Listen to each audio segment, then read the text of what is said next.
ఇప్పుడు రెండు తెలుగు రాష్ట్రాల్లో కూడా ప్రజల సమస్యల మీద మాట్లాడితే ఏం చేస్తారంటే వీడు జర్నలిస్టు కాదని ఒక ముద్రేసే కొత్త సాంప్రదాయం స్టార్ట్ అయింది. ప్రశ్నించాల్సింది ప్రభుత్వాన్ని, ప్రశ్నించాల్సింది ప్రజా సమస్యలు తీయాల్సిందే జర్నలిస్టు. మరి వీళ్ళు చెప్తున్న సోకాల్డ్ శాటిలైట్ ఛానల్స్ ఏవైతున్నాయో అవి చూస్తలేవు. మేము కూడా చేసినాం, 12 ఏళ్ళు 15 ఏళ్ళు మేము కూడా శాటిలైట్ ఛానల్లో చేసినాం. అవి ఏం చేస్తే అక్కడ ఏం జరుగుతుందో మాకు అంతా తెలుసు. ఇక్కడ ఉన్న వాళ్ళందరూ కూడా చేసి వచ్చిన వాళ్ళే. కానీ ఏవి కూడా శాటిలైట్ ఛానళ్ళు, పెద్ద పత్రికలు ఏవి కూడా చూపించట్లేదు. ప్రజా సమస్యలు చూస్తున్నది కూడా అంతా డిజిటల్ మీడియా, ఇప్పుడు చూసినటువంటి డిజిటల్ ఛానళ్ళు చూపిస్తాం. సో అట్లాంటి వాళ్ళని ఎవరు ప్రజా సమస్యలుగా ప్రశ్నించినా వీడు జర్నలిస్టు కాదని చెప్పి సోషల్ మీడియాలో ప్రాపగండా చేయడం, వీళ్ళందరినీ ఒక విభజన తీసుకొచ్చి వీళ్ళు జర్నలిస్టులు కాదు అని చేసే కుట్ర జరుగుతూ ఉన్నాయి.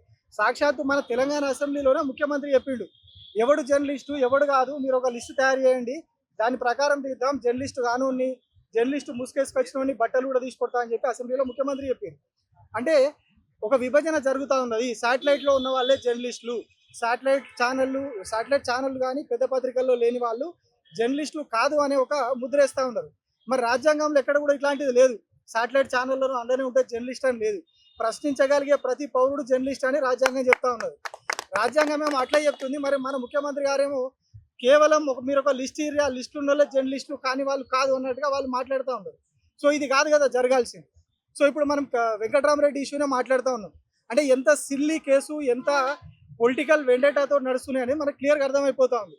ఆయన అనని మాటను అన్నట్టుగా క్రియేట్ చేసిరు. ఎందుకోసం?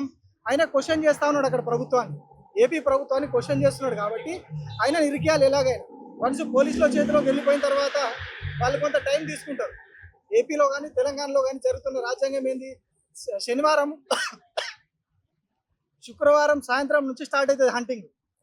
చాలా కేసుల్లో చూసినాం మనం. శుక్రవారం సాయంత్రం వస్తారు, పట్టుకుపోతారు. శనివారం ఆదివారం కోర్టుకు సెలవు, 2 రోజులు వాళ్ళు ఆడుకోవాల్సినంత ఆడుకుంటారు.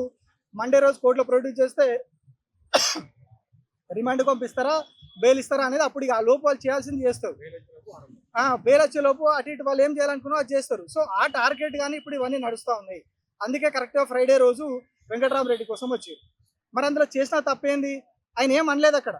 ఆయన అనని మాటను అన్నట్టుగా ఎఫ్ఐఆర్ రాయడం తప్పు. వచ్చిన పోలీసులను కూడా మనోళ్ళు క్వశ్చన్ చేస్తే మీరు పోయి కోర్టులో సవాల్ చేసుకోండి అని చెప్తున్నారు.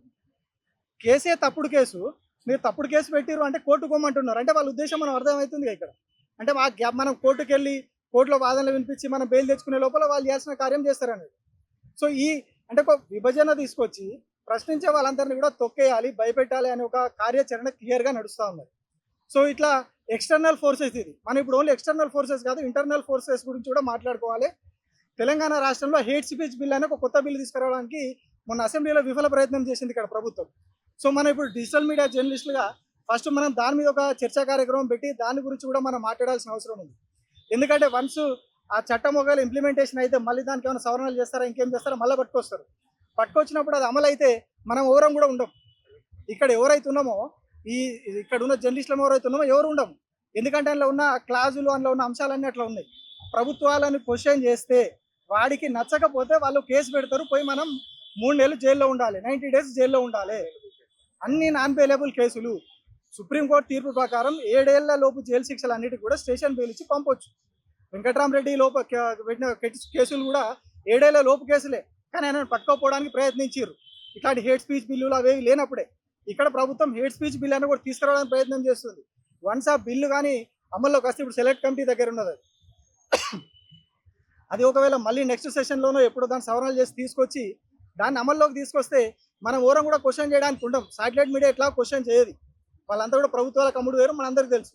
సో క్వశ్చన్ చేసేది మనమే, ప్రజా సమస్యల మీద మాట్లాడేది మనమే. సో మనం ఒక మాట మాట్లాడి మనం ప్రభుత్వాన్ని నిలదీస్తే మీరు తప్పు చేస్తున్నారు, ఇక్కడ స్కామ్ జరిగింది, స్కీమ్ రాలేదని మనం మాట్లాడితే మరుక్షణం వచ్చి మనం తీసుకొని పోతారు. నాన్ బెయిలబుల్ కేసు 90 రోజులు జైల్లో పెడతారు. ఆ తర్వాత కూడా బెయిల్ ఎప్పుడు వస్తుందో తెలియదు. ఎందుకంటే ఆ లోపు ఇంకో 4 కేసులు బనాయిస్తారు అట్లనే. సో అట్లా 30 కస్టడీ అంటారు, అది పెరుగుతా పోతుంది. సో మనం ఇట్లా పక్క రాష్ట్రం నుంచి వచ్చి అన్యాయం చేసుకుపోయే కేసులతో పాటుగా మన రాష్ట్రంలో భవిష్యత్తులో జరగబోయే ప్రమాదం, భవిష్యత్తులో ముంచుకొస్తున్న ప్రమాదం మీద కూడా మనం ఒక కార్యాచరణ తీసుకుంటే మంచిది. ఇట్లాంటి హేట్ స్పీచ్ లాంటి బిల్లులు నిజంగానే తప్పు మాట్లాడితే, తప్పు చేస్తే శిక్షించాలి. కానీ ప్రజా సమస్యల మీద మాట్లాడితే, ప్రజా సమస్యల మీద క్వశ్చన్ చేసినా కూడా కేసులు పెట్టి లోపలేసే ప్రయత్నాలు ఆ చట్టంలో క్లియర్గా కనిపిస్తూ ఉన్నాయి, ఆ బిల్లులో క్లియర్గా ఉన్నాయి. సో కాబట్టి వాటి మీద కూడా మనం పోరాడాల్సిన అవసరం ఉంది, వాటిని కూడా అడ్డుకోవాల్సిన అవసరం ఉంది. Thank you.